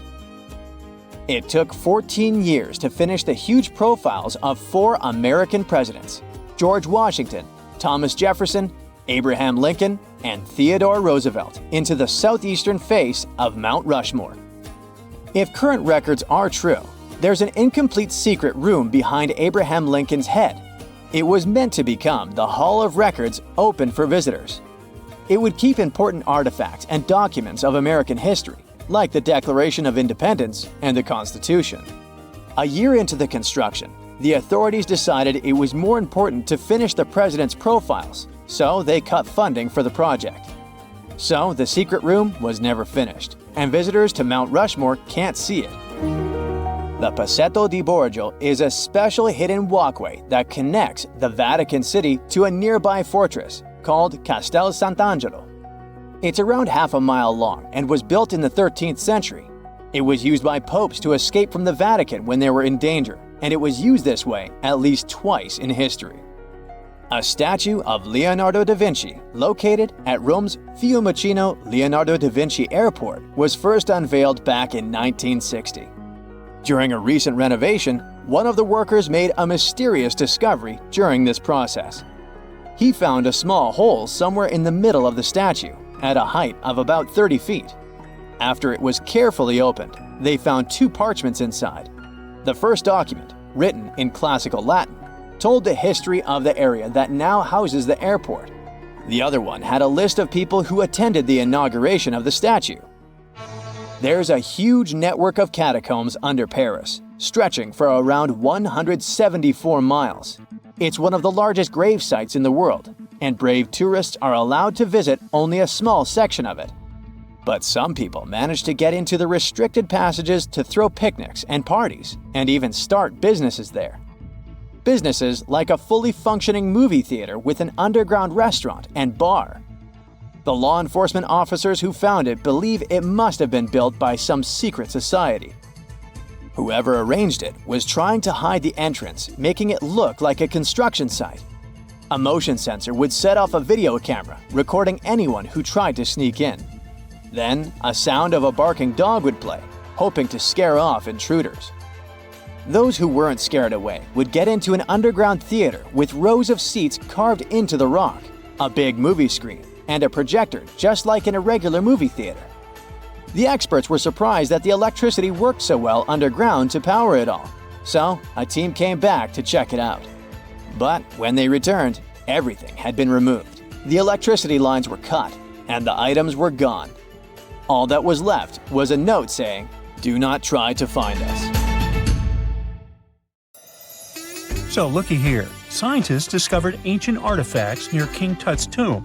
Turns out, his VIP final resting place looks more like a public graveyard with about a dozen wooden coffins that's been there for around 3,600 years. Now, okay, I might have exaggerated a tad. The 11 tombs weren't exactly right next to King Tut, but they were close, near the same city of Luxor. New findings in Egyptian tombs can help us piece together what life was like in ancient Egypt. And guess what? Ancient Egyptians seem to have been remarkably like us, modern humans. Say, the women have always loved jewelry, and archaeologists retrieved a beautifully made necklace with 30 amethyst beads and 2 agate beads, plus a hippo head amulet. Bet it was all the rage back then. Researchers also discovered 2 copper mirrors. One had a handle shaped like a lotus, and the other was decorated with Hathor, the ancient Egyptian deity of the sky, women, fertility, and love. These recent excavations near Tutankhamun's burial site led to another jaw-dropping revelation. For the first time in thousands of years, fragments of Queen Hatshepsut's Valley Temple were uncovered. This fearless woman was thought to be the second female pharaoh, who ruled with both courage and wisdom, leaving a legacy as solid as the stones themselves. Her temple, hidden for ages, opens a window into a time filled with power, intrigue, and spiritual devotion. Archaeologists found over 1,000 beautifully decorated stone blocks on the outskirts of Hatshepsut's funerary temple. There were very few women who managed to take the throne in ancient Egypt. Another tomb was found nearby, and it belonged to the overseer of Queen Teti Sheri's palace, whose name was Jehuti-Mez. Queen Hatshepsut seems to have even more tombs, aces up her sleeve. These tombs were carved into the rock instead of being built as pyramids, showing a unique ancient perspective on how to protect the soul in the afterlife. Experts managed to retrieve some cool ancient pieces from the site. Toys made of clay, mummy masks, winged scarabs, and some amulets. Sadly, there surely used to be way more artifacts, but over the last centuries, there have been people other than archaeologists to stumble upon this site. It's likely that looters got to these tombs before them and may have taken some valuable items. But they did leave behind some cool stuff for the researchers, like pottery used for offerings of bread and meat, along with archers' bows that connect the tomb's owners to the Egyptian military. Meanwhile, soul protection is way more important than you might think, especially if you're roaming around Luxor looking for ancient secrets. You aren't scared of King Tut's curse, are you? Let me tell you what happened to those who weren't scared, but promise me to take it with a dash of salt, okay? For years, Egyptologists, especially those who believed in paranormal activity, were convinced that there was an unsettling curse surrounding Tutankhamun's archaeological discoveries. This belief stemmed from the mysterious and untimely demise of several excavators who discovered the tomb in 1922 with no logical explanation for why they passed away. It was just easier to chalk it up to something supernatural and avoid the whole mess. But it turns out it wasn't a curse at all. It was likely the radiation that caused those excavators to perish. Now, you might wonder where the radiation came from. After all, while radioactivity was discovered in the 19th century, ancient Egyptians, despite their impressive pyramids, didn't have any radium lying around to make Tut's tomb glow like crazy. So, what could be the real story? It might have been toxic waste behind it all. Toxic levels of radiation from uranium and hazardous waste have been lurking inside the tomb since it was sealed over 3,000 years ago. The burial chamber of Tutankhamun's tomb reportedly has such high radiation levels that anyone who steps inside could easily end up with a fatal dose of radiation sickness or an incurable condition. By the way, you can have a somewhat similar level of radioactivity if you don't get rid of those moldy dinner leftovers you left to perish in your fridge a month ago. But this radioactivity isn't exclusive to Tutankhamun's tomb. Ancient Egyptian artifacts discovery is rewarding yet dangerous due to unusually high radiation levels in Old Kingdom tombs all over Egypt. Geiger counters have detected radiation at 2 sites near the Giza pyramids, and radon, a radioactive gas, has been found in several underground tombs in Saqqara. Interestingly, experts believe that the builders of these ancient tombs were aware of the toxins, as some eerie warnings were carved into the walls of many tombs. One inscription ominously declared, "They that break this tomb shall meet their end by a malady that no doctor can diagnose." Other ominous phrases like "forbidden," "due to evil spirits," only added to the fear that supernatural curses haunted these ancient sites. Ominous signs have stunned archaeologists since forever, but the fear grew even stronger a century ago with the mysterious passing of Lord Carnarvon, who funded King Tut's excavation in 1922 and reportedly explored the treasure-filled rooms, along with several others who entered the tomb. Arthur Weigall, another British Egyptologist who was present at the tomb's opening and is credited with starting the curse myth, passed away young when he was just in his 50s in 1934. Chances are the condition that made him pass was connected to radiation. In total, 6 out of the 26 people who were there when the tomb was opened met their end within a decade from various causes. Not only X-ray exposure, those reasons include asphyxia, stroke, heart failure, pneumonia, and even poisoning. Well, isn't this getting a little grim? There was one guy who opened the tomb and somehow managed to avoid the infamous curse, Howard Carter, or so it seemed. Some folks pointed to his survival as proof that the curse wasn't real. After digging up the tomb, Carter published several books on the topic and shifted gears from archaeology to dealing in antiquities for various museums. Despite dodging demise or injury, rumors swirled about how the curse may have impacted him in other ways. One of the big stories linked him to Lord Carnarvon's daughter, Evelyn. Some said he was madly in love with her, but she married someone else, so he chose to stay single.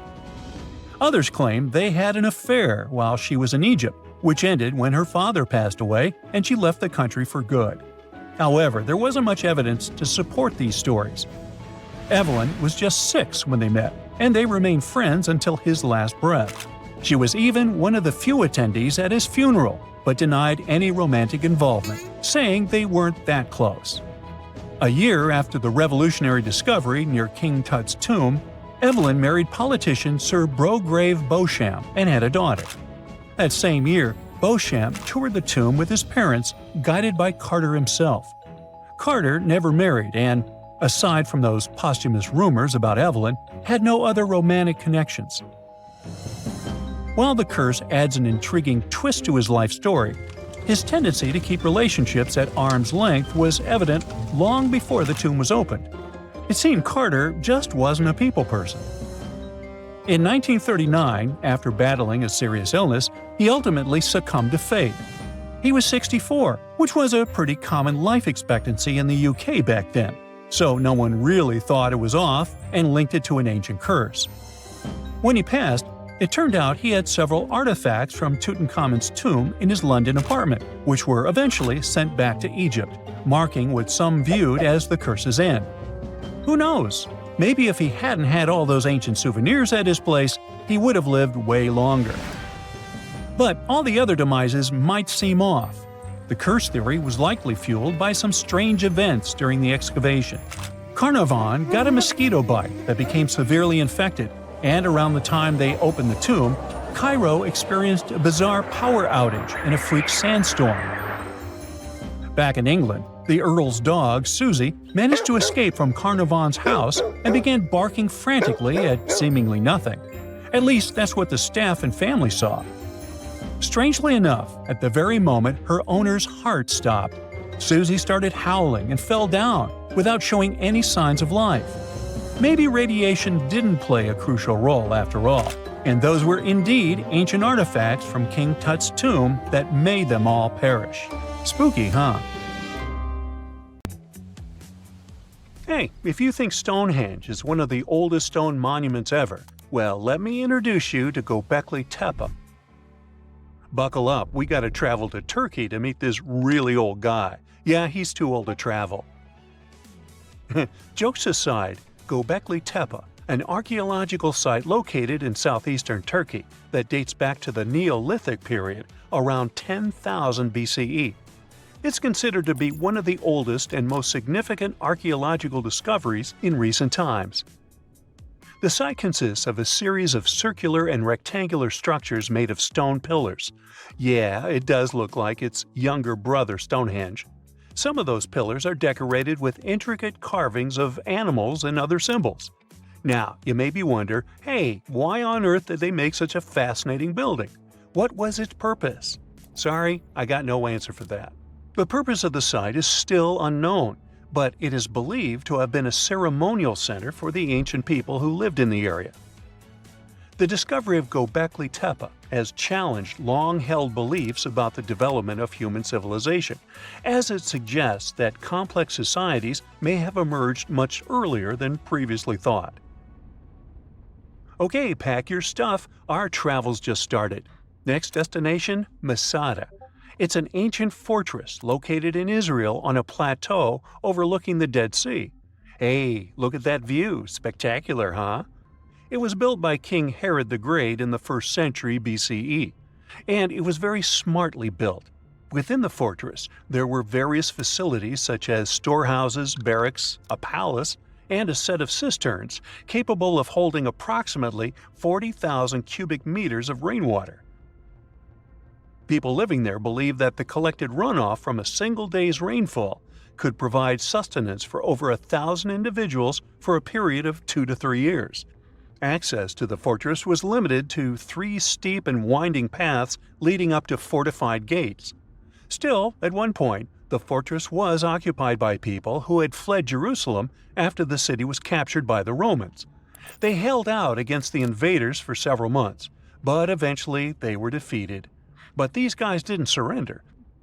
The story of Masada has become a symbol of resistance and bravery. Today, Masada is a popular tourist attraction and a UNESCO World Heritage Site. The next flight is going to be short. We're popping over to Egypt to see the Karnak Temple Complex. It's a vast ancient Egyptian temple complex located in the city of Luxor, Egypt. It was built over a period of 2,000 years and covers an area of more than 200 acres. The complex is dedicated to the worship of the deity Amun-Ra. Wait a minute, that should be Amun-Ra, and it was one of the most important religious centers in ancient Egypt. The Karnak Temple consists of several temples, chapels, and other buildings, including the Great Temple of Amun, the Temple of Khonsu, and the Temple of Ptah. Ptah! The Great Temple of Amun is the largest and most impressive temple in the complex, with massive columns, statues, and other decorations. One of the most famous features of the Karnak Temple complex is the Avenue of Sphinxes, which is a long avenue lined with Sphinx statues that leads from the entrance of the complex to the Great Temple of Amun. Another notable feature is the Hypostyle Hall, which is a massive hall with 134 columns that are over 70 feet high. The Karnak Temple Complex is a popular tourist attraction and a UNESCO World Heritage Site. It's considered one of the most important archaeological sites in Egypt and provides a fascinating glimpse into the religion and culture of ancient Egypt. Hey, we can't hop on the next flight and leave Egypt until we see the Pyramid of Djoser. It has another name, by the way. It's also known as the Step Pyramid. This ancient Egyptian site is located in Saqqara. It was built during the 27th century BCE for the pharaoh Djoser by his architect Imhotep, who is considered one of the most important figures in Egyptian history. People believe this pyramid is the first monumental structure built entirely of stone and is an important example of early Egyptian architecture. The pyramid originally stood at 203 feet tall and was surrounded by a complex of buildings and courtyards. It was constructed in 6 layers, each smaller than the one below it, giving it the distinctive step-like appearance. The pyramid was used as a burial place for Pharaoh Djoser and was surrounded by a vast necropolis that contained the tombs of many other important officials. The Grateful Dead? The Pyramid of Djoser has several renovations and additions over the centuries, including the addition of a limestone casing that covered the original step structure. However, much of the pyramid was destroyed over time, and today only the central core remains. Despite this, it remains an important archaeological site and a popular tourist attraction in Egypt. Alrighty, we're ready to move on. There's one more pretty recent discovery we gotta see today. The Tower of Jericho was only discovered during excavations in the 1950s and 60s. It's an ancient stone tower located in the city of Jericho in the West Bank. Just like Göbekli Tepe, this one is believed to be one of the oldest stone structures in the world, dating back to approximately 8000 BCE. The tower stands at over 28 feet tall. It's made up of two main sections, an inner tower and an outer tower, which are connected by a series of stairs. The purpose of the Tower of Jericho is not entirely clear, but it is believed to have served as a defensive structure or a watchtower. It may have also had religious significance, as it was located near a sacred spring. The Tower of Jericho is a significant archaeological site and has provided valuable insights into the early history of human civilization. It's open to visitors and is a popular destination for tourists interested in ancient history. Now, this ancient site even got attention from Netflix, and they made a movie where the action takes place in Mohenjo-Daro. This site was a major center of the Indus Valley civilization in present-day Pakistan. Mohenjo-Daro was one of the largest cities of the ancient world, with a population estimated to have been around 40,000 in its peak. Trust me, that must have been a crazy megalopolis back then. The city was notable for its advanced urban planning, with sophisticated drainage and sanitation systems, and its impressive architecture, including the Great Bath and the Granary. Mohenjo-Daro was abandoned around 1900 BCE, and its ruins were only rediscovered in the 1920s.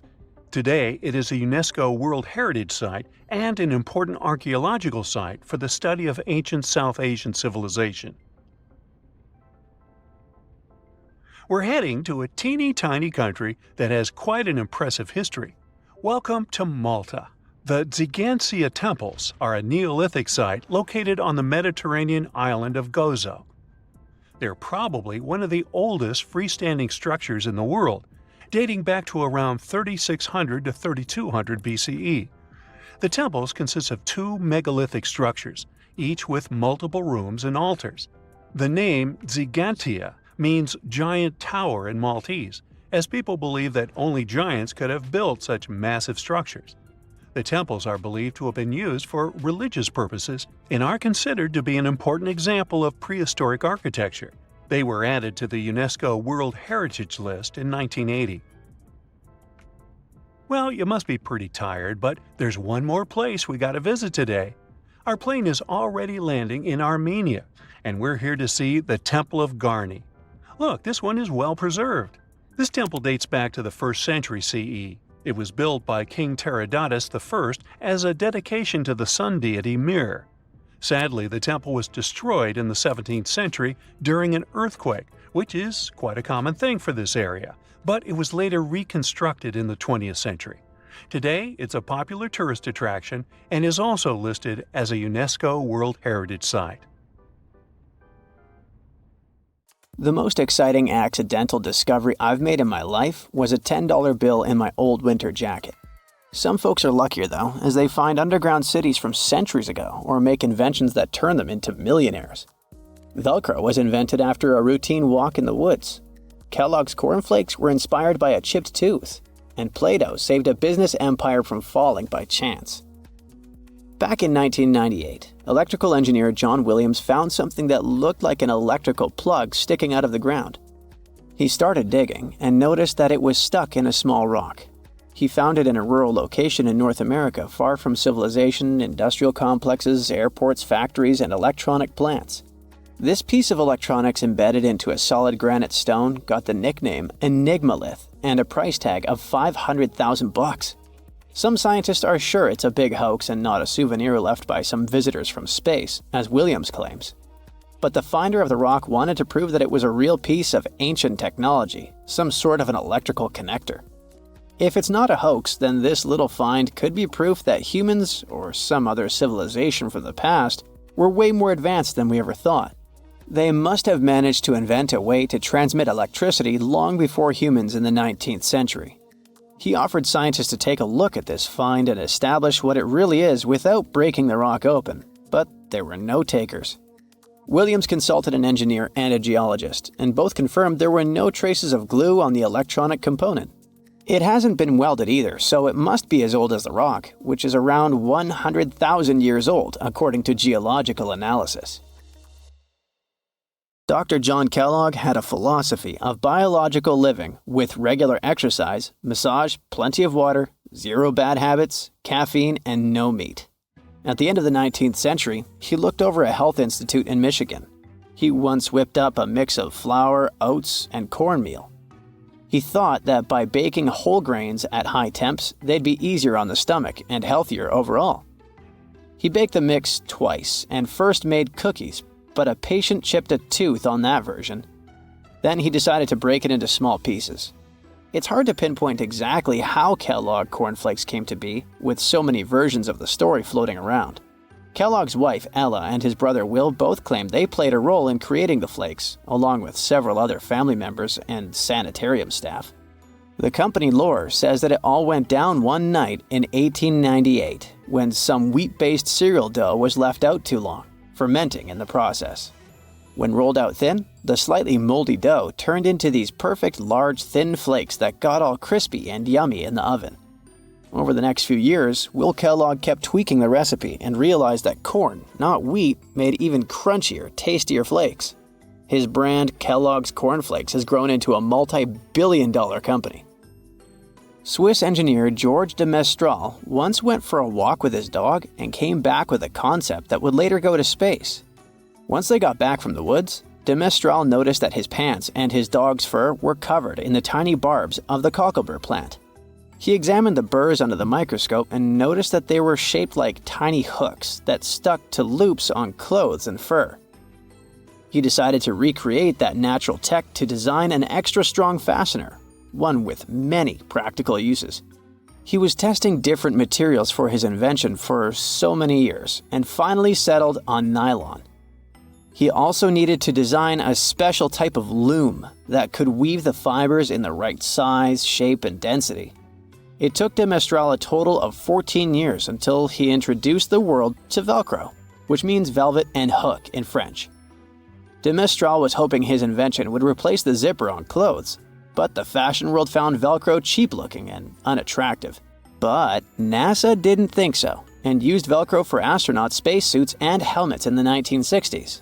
Now, Velcro is used everywhere, from footwear to toys to airline seat cushions. Before the middle of the 20th century, most homes were heated with coal. It left soot throughout the house, which was especially visible on wallpapers.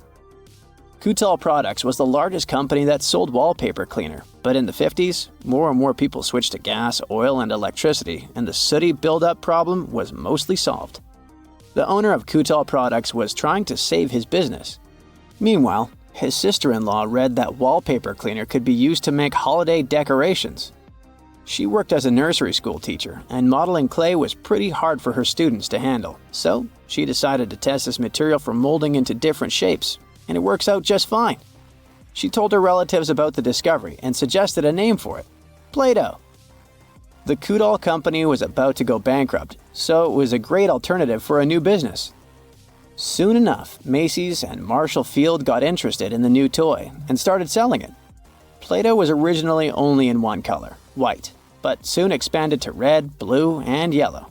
They also made several changes to the original recipe, but the mixture is still mostly the same as when it was used to clean wallpapers. An urban legend says that if you take all the Play-Doh compound ever made and put it through their Fun Factory playset, you'll get a snake that will wrap around the planet 300 times. A man in Turkey was renovating his home when he knocked down a wall in his basement with a sledgehammer.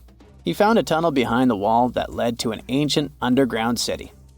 The tunnel led to more tunnels and then halls and chambers. It turned out to be a whole underground complex with 18 stories and without a single inhabitant, abandoned a long time ago. It was the city of Kuyu, built thousands of years ago, a home for up to 20,000 people. Whoever built it had great skill, and it's rather easy to build tunnels out of the soft rock, but cave-ins are a big risk. None of the floors at Kuyu have ever collapsed. The city had a complex ventilation system with over 15,000 shafts. The upper levels had the best ventilation and were used for living and sleeping quarters. The lower levels were mainly used for storage, but they also had a dungeon. In between, there were room for domestic animals, a school, a convent, and small churches. John Martin, a forestry professor, was out exploring a forest in Wisconsin one night. He was shining a UV flashlight up into the canopy to spot lichens, fungi, plants, and frogs that glow under the UV light. Then, suddenly, he heard a flying squirrel chirping at a bird feeder, pointed the flashlight at it, and saw it light up pink. The professor told his colleagues about it, and they decided to investigate further. They checked out some flying squirrel skins at museums to see if this pink glow is a common thing among them. It turns out that almost all of the flying squirrel specimens they looked at had the same pink fluorescence. Non-flying squirrels didn't glow at all. Other animals with fluorescence, like puffins and chameleons, glow blue under UV light. The only other mammals with fluorescent fur are around 20 species of opossum. They live in different ecosystems and have different diets. The only thing they have in common with flying squirrels is that they're all active at night. And regular squirrels prefer sunlight. There's enough ultraviolet light in low light conditions, and nocturnal animals need UV vision. So the pink glow might have to do with nighttime perception and navigation, especially in cold and snowy conditions. Or it could be a way for male flying squirrels to attract prospective mates. It could be a sort of mimicry. You're walking down the street.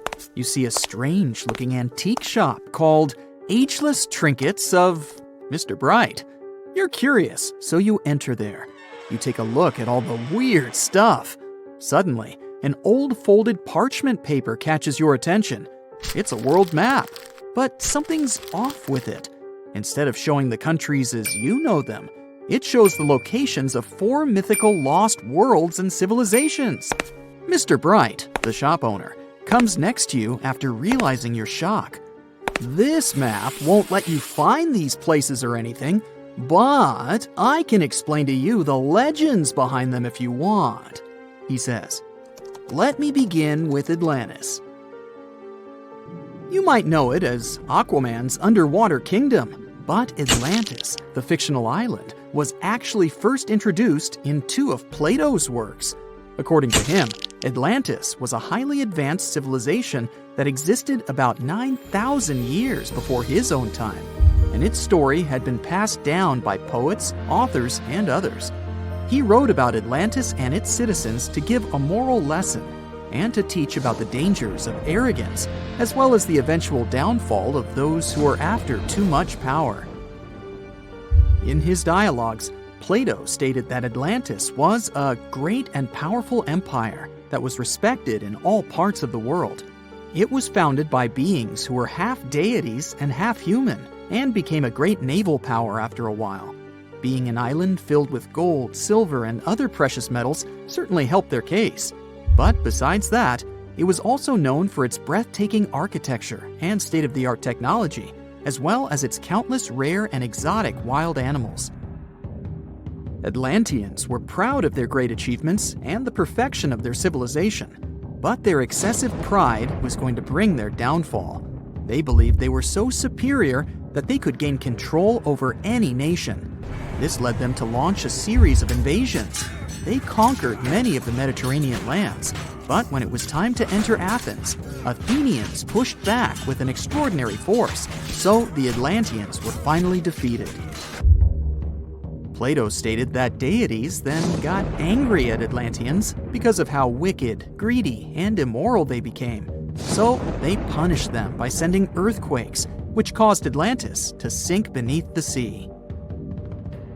Although the earliest written records of Atlantis were Plato's works, Some people still believed his story to be based on truth and tried to identify the island of Atlantis with actual countries. Some people suggested it may have been located in the Mediterranean Sea, near the coast of Spain or Italy. Others thought it may have been located in the Caribbean, off the coast of Central or South America, but there was no solid evidence to support any of these claims.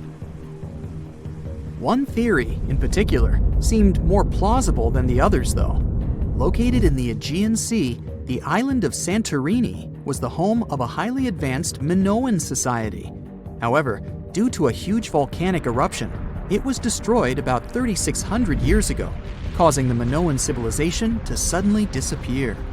These similarities between the fictional Atlanteans and the historical Minoans made Santorini a good candidate for the speculations. Yet again, there were still major flaws with it, such as how the time when Plato said Atlantis was destroyed doesn't coincide with the time of Santorini's eruption.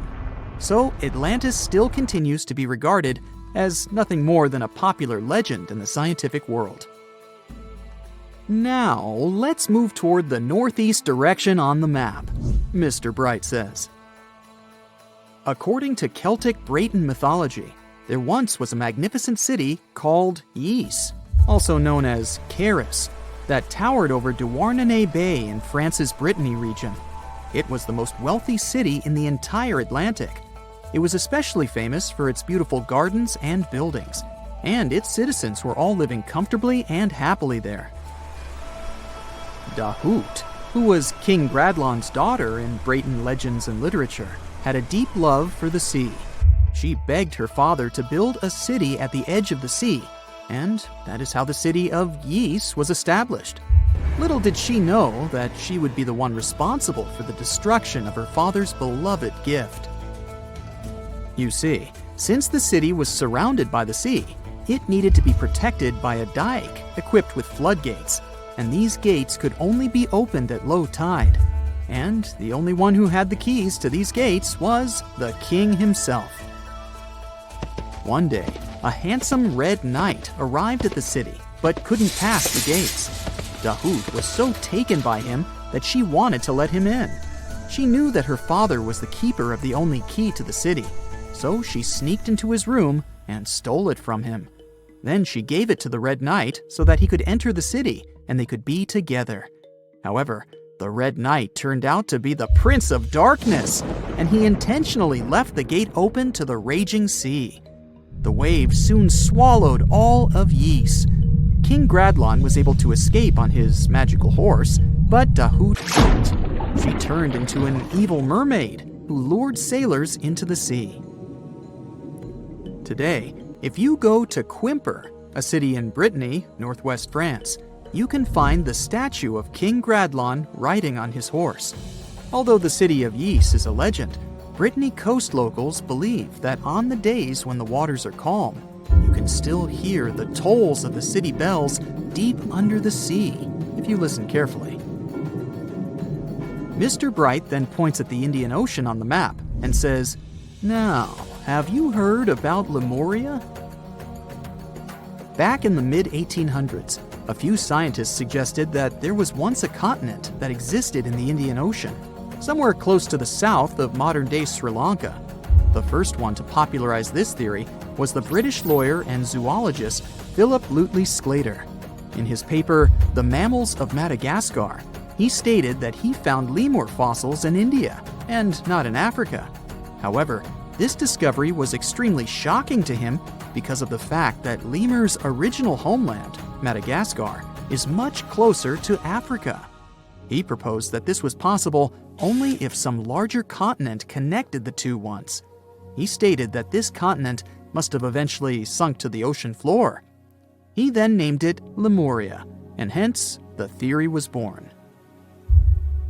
People who came after Sclater took his theory a step further and thought that Lemuria was also the home of an extinct race of humans called Lemurians, who had 4 arms and enormous bodies, and were also the ancestors of modern-day humans, as well as lemurs. Of course, as new scientific discoveries were made on plate tectonics, evolution, and the study of DNA, the theories regarding the fictional continent called Lemuria were debunked. The last fictional land on the map is Agartha, Mr. Bright says. Taking its roots from Eastern mysticism, one legend says there's a kingdom called Agartha that is located deep beneath the surface of the earth. It's where all four corners of the world are connected by paths and tunnels. It is said that there's a secret entrance into Agartha hidden in the Gobi Desert, and it's built by Agarthans themselves using advanced technology that can't be detected by us, the surface folks. According to some beliefs, Agartha exists to counterbalance the energies of those who live above the surface. While we live in a state of rush and heightened emotions, this world beneath us is the total opposite. Some even say that those who escaped Atlantis fled here to continue their lives inside the Earth's core. And yet, others think it's actually a land that's crawling with all kinds of monsters. But there's no need to be scared, since modern science proved Earth's core is not actually hollow and is a solid hot iron ball. So you can cancel your journey plans to the center of the Earth if you've made any. Thanks, Mr. Bright.